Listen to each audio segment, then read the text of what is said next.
al masjidu huwa ahabul biqa' ilallah. Masjid itu tempat di muka bumi yang paling dicintai Allah.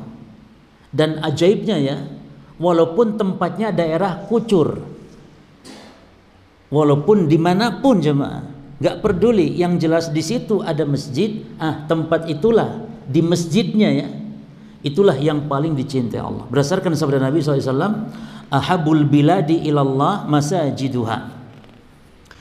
Daerah, wilayah, negeri atau tempat yang paling dicintai Allah adalah masjid-masjidnya ya.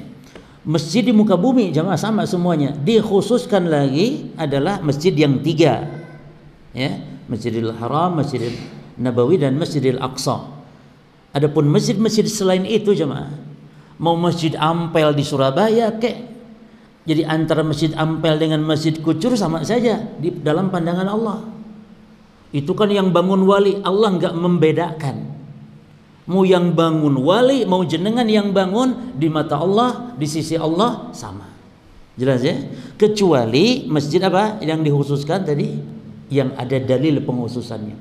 Karena jemaah mengkhususkan masjid tertentu lebih afdal itu butuh dalil, nggak boleh kita sembarangan. Itu kan wali. Nggak ada dalilnya kalau masjid dibangun wali lebih mulia di sisi Allah. Jangan sampai dibeda-bedakan. Butuh dalil jemaah.